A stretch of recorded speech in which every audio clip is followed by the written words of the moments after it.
So one of the, I think, somewhat controversial presentations was by Dr. Gomez and colleagues, an MD Anderson-led effort that asked the question of whether local consolidation therapy, basically surgery, radiation, or any combination of those, could improve outcomes for patients with advanced lung cancer who had received at least 4 cycles of chemo or 3 months of targeted therapy for EGFR mutation or an ALK rearrangement, and who at the end of that period of systemic therapy hadn't progressed and had 1 to 3 areas of residual disease. So the idea is, can they resect or ablate with radiation in any combination, even sometimes with chemotherapy, to get rid of those areas of disease, and does that lead to better outcomes? So is this the same as oligometastatic disease? Yes, this is essentially the question of oligometastatic, though the question is,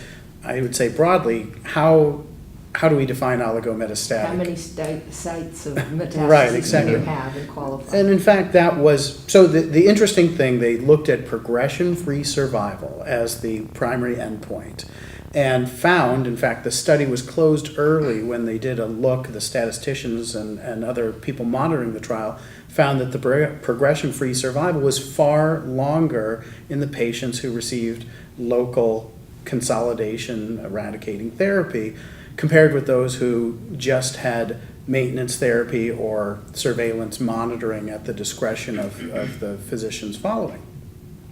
The question is really, is progression-free survival meaningful at all if you have resected or ablated the leading areas most likely to progress? Because, it really begs the question of, it's not a surprise that if you do a prophylactic appendectomy, the rate of appendicitis is lower in those patients. Does it mean anything? And so that is a challenge, because I think it really undermines the endpoint. But they also showed some provocative data showing that the rate of development of progression at new sites was also prolonged and significantly so. These are small numbers of patients. In fact, that's one of the criticisms, is it was only 49 patients randomized from 3 centers. Most of them came from MD Anderson over a 3-year period. So clearly a winnowing from a much larger pool down to get to the patients in the trial. So how broadly applicable is it? Does it mean anything? They didn't report survival results. It was too early for that.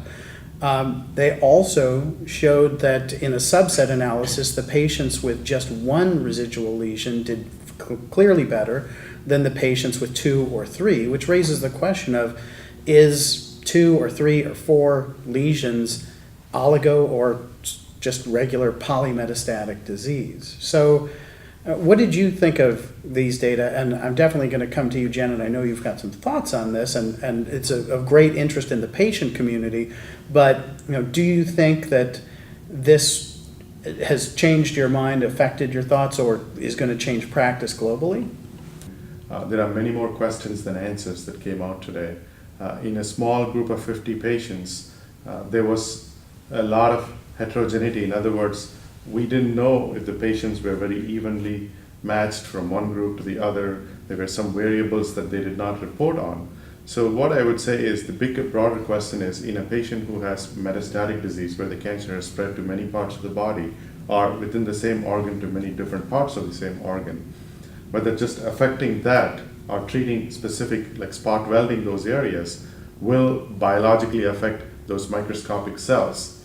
Now, what they showed in terms of recurrence outside the area of radiation is intriguing, but in a small group of 25 patients, it's too early to say. The good news is there is a randomized trial that the cooperative groups are going to be doing, and that trial will hopefully help us answer. I would urge caution not to just start doing this in your clinic, simply because a similar effort was done in small cell lung cancer just 2 years ago by RTOG. And that trial showed that giving radiation to whatever residual sites of disease actually did not improve. The trial was closed for futility. So I would say these results need to be confirmed in larger groups of patients across institutions, not just 1 or 2 institutions that were included in this trial. Right. Janet, what did you think? I wasn't in that session. Right, I did or read just the abstract. concept of it. patients want to get the disease out. And there's, I think, an underlying mentality that if I get rid of that one metastatic lesion, there's less tumor there to be shedding cells out to cause metastases elsewhere. So the fact that we don't have any disease in our bodies at the moment, and maybe it's just not detectable, but the fact having no evidence of disease feels a whole lot better than being stable, because you have this hope in the back of your head that maybe it'll stay that way. There is some evidence that patients who have, say, a single adrenal lesion or a single lesion in I can't remember the other side, they do really well. And so again, it becomes how many sites, but we have this hope in the back of our head that if we've got the type that only metastasizes in one or two places and you're knocking those cells out, they can't be mutating, they're not sending more circulating tumor cells out, that maybe that means we're going to make it longer before another progression shows up.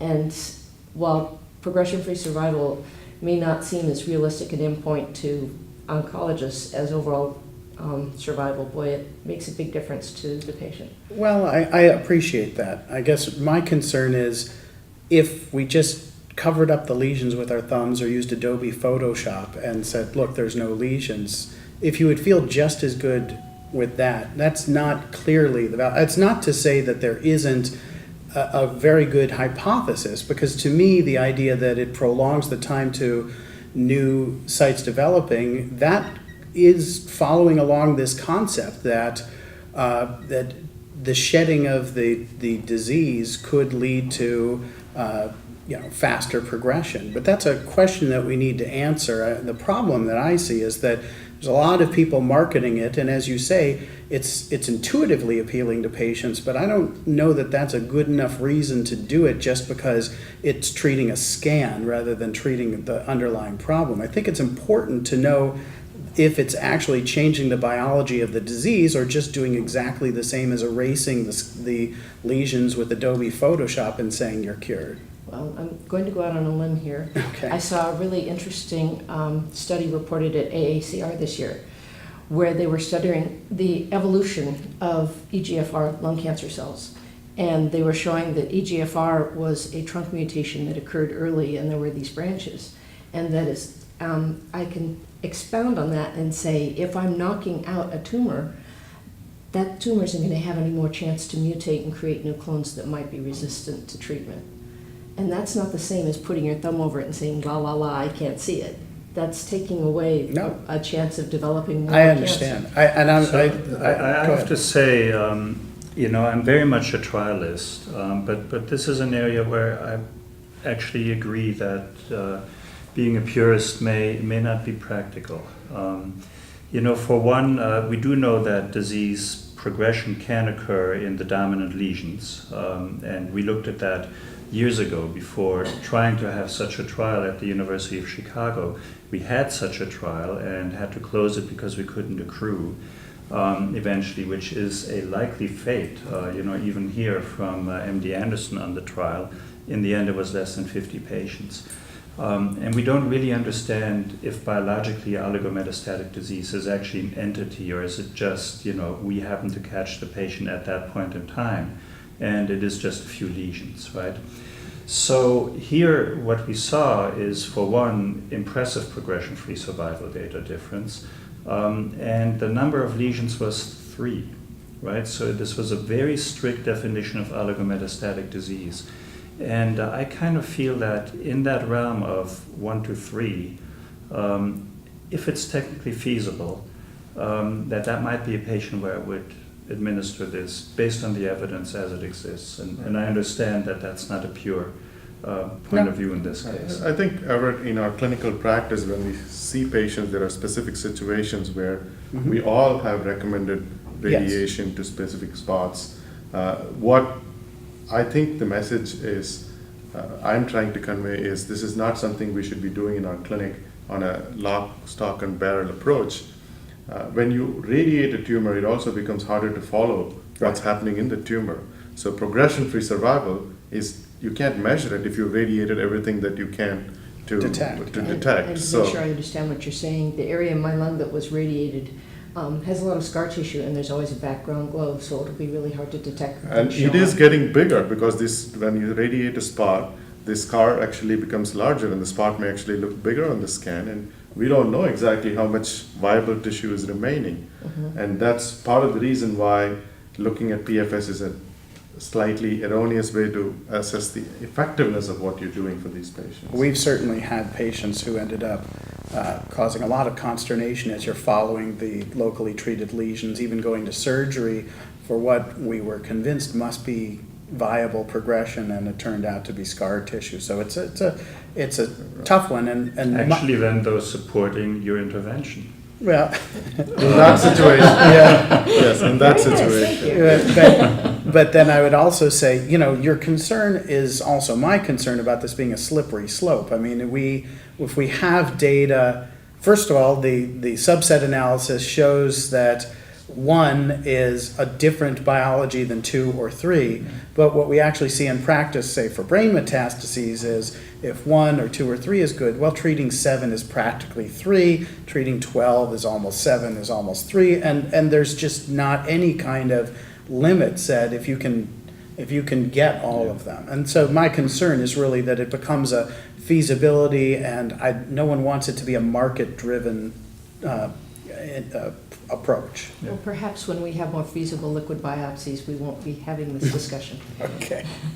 Well, we'll see. I think it's likely. I hope that the trial gets done and we get more information, because if I do think there were glimpses that this really could change the systemic, the biology and the trajectory of disease. And if that happens, I don't think there would be nearly as much controversy. Even people like me who have been more skeptical would be sold on it.